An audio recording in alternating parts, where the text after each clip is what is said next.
Je vais créer une entité. Alors c'est customer.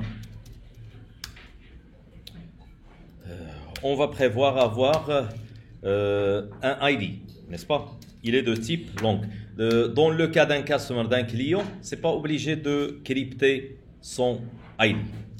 Alors customer ID. Point virgule. On peut dire qu'il a un nom.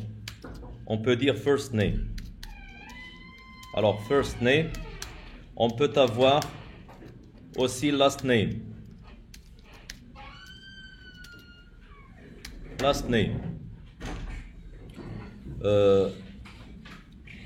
Puisqu'on attaque le Wise, c'est-à-dire un compte de Wise, compte de devise, on peut dire qu'il y en aura premièrement un email.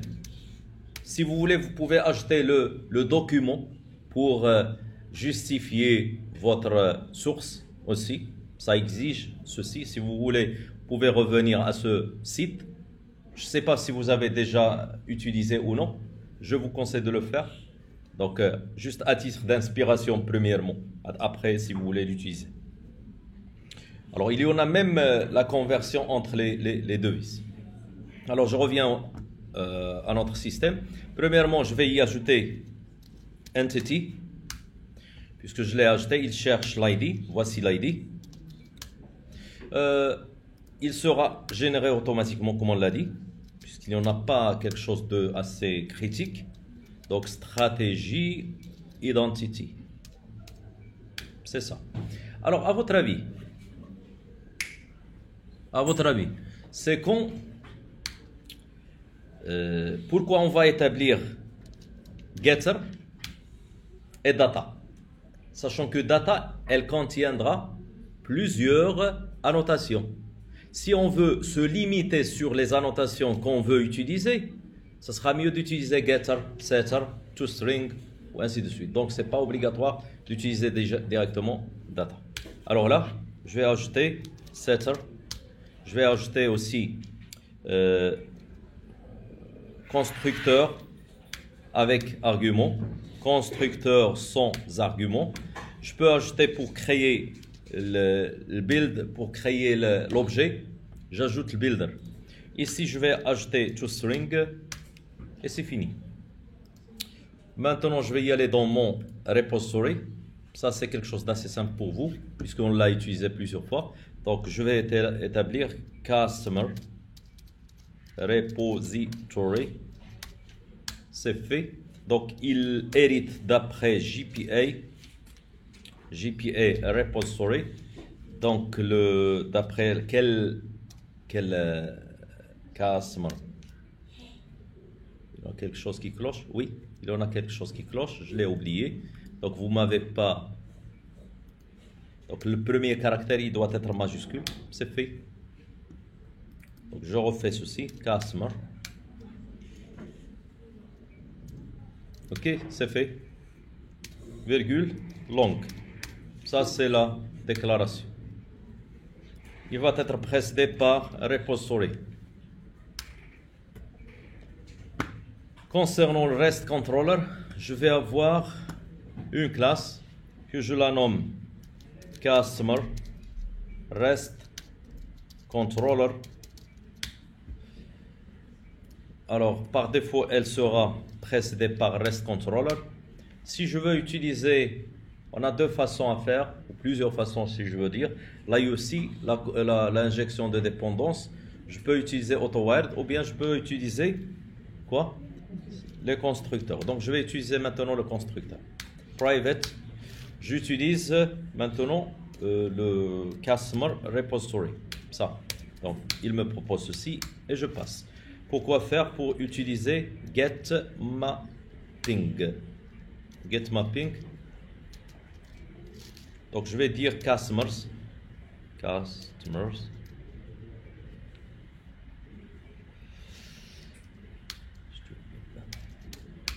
Donc après, je dois déclarer la méthode. La méthode, elle va me retourner une liste de quoi? Une liste de customer. Je la nomme get all customers. J'ouvre, je ferme, je fais comme ça. Et à l'intérieur, il va me retourner repository.findAll. C'est fait, point virgule. Ça y est, c'est bien. Alors maintenant, je vais copier tout ça et je le répète à la fin. Donc c'est ça. Maintenant, il va me faire passer le quoi? L'ID. L'ID, il sera passé ici. Il ne va pas me retourner une liste, mais plutôt un customer. Un customer, donc via by ID. Où l'ID, il va être passé par quoi? Path variable. De type long. De type long, il est nommé ID. Ici, au lieu de tout ça, il va m'afficher by ID. Ça, c'est l'ID. .get et c'est fini. Ça y est? Donc, ce qui reste, c'est quoi maintenant? C'est le fait de remplir un peu la base de données afin de travailler avec. Surtout qu'on veut utiliser et tester ceci. Alors, pour ce faire, je vais ajouter un bin dedans. Donc, je vais ajouter un bin.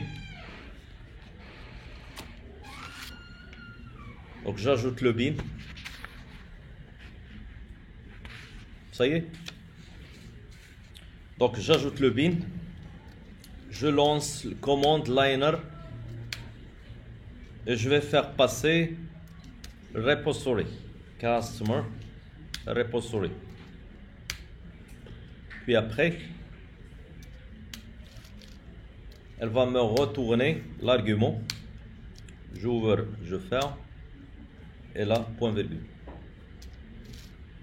Là, je vais déclarer un customer 1 qui va être inséré. Donc, soit de type customer. Donc, customer 1. J'exécute ceci, point builder. C'est pour ça qu'on a ajouté builder. لا تبكوا أجي أنت.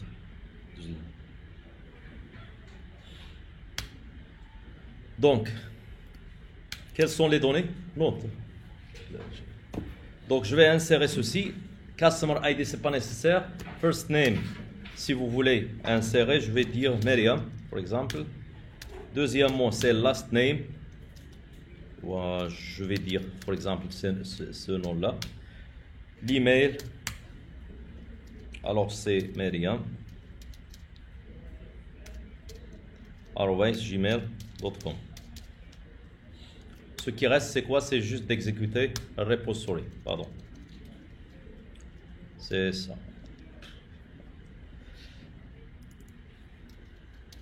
Repository.save. Save et je vais passer customer 1. C'est fait.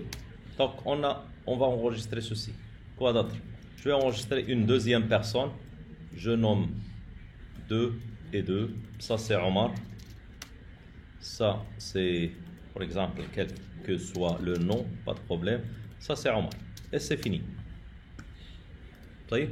Le problème, on n'a pas encore mentionné la base de données. Donc, dans Application Properties, il n'y a pas de base de données. Qu'est-ce que je vais faire? Je vais accéder au projet qu'on a travaillé dernièrement, c'est-à-dire Spring Angular. Vous allez ouvrir ça, New Window. J'ouvre ceci, donc c'est ici, il est là. Donc, je prends ce contenu-là et je vais le copier.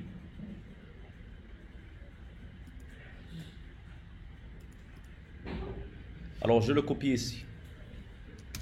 Le voici. La base de données, je vais la nommer Database 12, comme exemple. OK?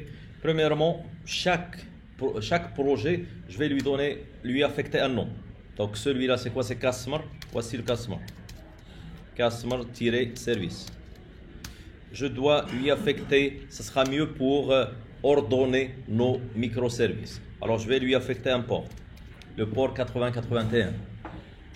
Et c'est fini. Je vais maintenant exécuter ce projet-là. Donc, comme vous voyez, on a listé les microservices. On a la possibilité de lancer ceci. Donc, je vais le lancer et on va avoir un bug. Le voici. Le bug, il mentionne que Spring Cloud Config Import Check Enabled, elle doit être false. Le problème, c'est qu'on a ajouté certaines dépendances pour communiquer entre Eureka et découvrir de tout ça, mais on n'a pas activé ou désactivé ceci. C'est ça le problème. Alors, pour résoudre le problème, nous devons ajouter ici cloud config égale false, et deuxièmement, cloud discovery enabled false. Donc, vous devez ajouter ces deux lignes afin de faire quoi? Afin de ne pas avoir ce problème-là. Donc, je lui dis, on ne va pas travailler avec. J'exécute ceci et on va voir s'il a créé la base de données database 12. Donc, je vois qu'il a inséré nos données. Donc, si je reviens dans ma base de données, donc dans la base de données, c'est quoi ça? Alors, ici, vous voyez 12. Donc, nous avons créé Myriam, Omar, et ça marche.